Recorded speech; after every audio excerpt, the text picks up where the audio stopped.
کیا حقیقت ہے اور کیا شب معراج کے بعد والا روزہ رکھنا ضروری ہے؟ محترم بھائیو، اس بات میں تو کوئی شک نہیں ہے کہ اللہ مالک الملک نے اپنی قدرت کاملہ سے اپنے آخری نبی خاتم النبیین محمد الرسول اللہ صلی اللہ علیہ وسلم کو معراج کروایا ہے۔ مکہ سے لے کر بیت المقدس تک اور بیت المقدس سے لے کر 7ویں آسمان تک اور 7ویں آسمان سے سدرۃ المنتہا تک اللہ رب العالمین نے حالت بیداری میں رسول اللہ صلی اللہ علیہ وسلم کو رات کے کچھ حصے میں سیر کروائی اور پھر مکے پہنچا بھی دیا۔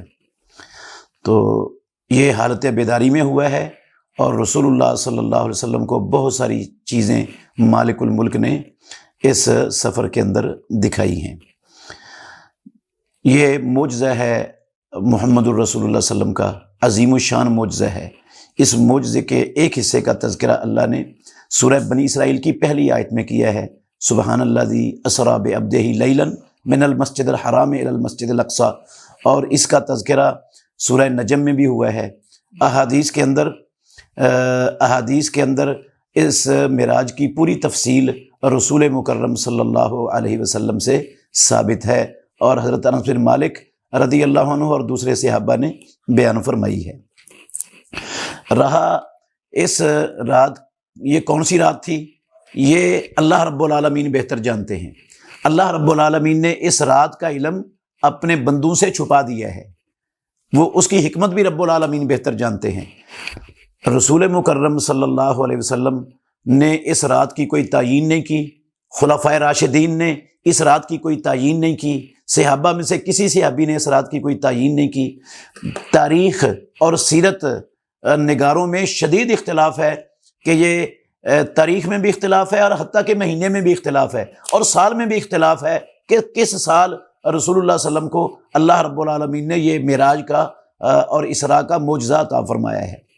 تو یہ 27 رجب والی کوئی سند دنیا میں موجود نہیں ہے، یہ خام خواہ لوگوں نے اپنے پاس سے ہی بنا لیا بغیر کسی دلیل کے اور بغیر سند کے۔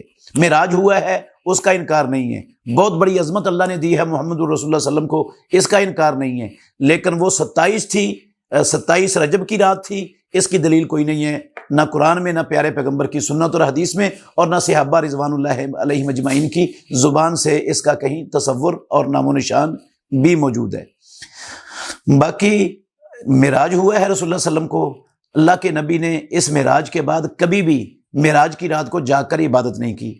ابو بکر صدیق رضی اللہ عنہ نے نہیں کی، فاروق اعظم نے نہیں کی، علی المرتضیٰ نے نہیں کی، عثمان غنی نے نہیں کی، طلحہ و زبیر نے نہیں کی، سعد و سعید نے نہیں کی، حسن و حسین رضی اللہ عنہما نے نہیں کی، کسی ایک صحابی نے بھی کوئی سپیشل عبادت نہیں کی معراج کی رات کے نام سے۔ ویسے جو تہجد پڑھتے تھے صحابہ اور رسول اللہ صلی اللہ علیہ وسلم وہ پڑھتے تھے ہمیشہ، لیکن سپیشل معراج کے نام سے آپ نے کوئی رات منائی ہو، جشن منایا ہو، چراغاں کیا ہو اور اس کی کوئی عبادت کی ہو، ایسا صحیح حدیث میں اور صحابہ کی زندگیوں میں کہیں وجود نہیں ہے۔ اور نہ ہی سپیشل شب معراج کے نام سے اگلے دن کا روزہ رکھنا رسول اللہ صلی اللہ علیہ وسلم سے ثابت ہے اور نہ ہی صحابہ سے ثابت ہے۔ کہیں بھی اس کا صحیح سند تو کجا کسی ضعیف سند کے اندر بھی، ضعیف حدیث کے اندر بھی اس کا وجود نہیں ہے۔ یہ کام اگر ثواب ہوتا، نیکی ہوتا، اللہ کے تقرب کا ذریعہ ہوتا اور اللہ کی عبادت ہوتی تو سب سے پہلے رسول اللہ صلی اللہ علیہ وسلم ضرور کرتے، صحابہ ضرور کرتے۔ اگر انہوں نے نہیں کیا تو یہ ہمیں اس سے گریز کرنا چاہیے، کیونکہ اسلام رسول اللہ صلی اللہ علیہ وسلم کی زندگی میں مکمل ہو گیا ہے، صحابہ نے اس پر عمل کیا ہے، جیسے صحابہ نے عمل کیا ہے ویسے ہم عمل کریں گے تو پھر اللہ کے ہاں وہ ہمارا عمل قبول ہوگا، ورنہ وہ عمل ہمارے منہ پر دے مارا جائے گا۔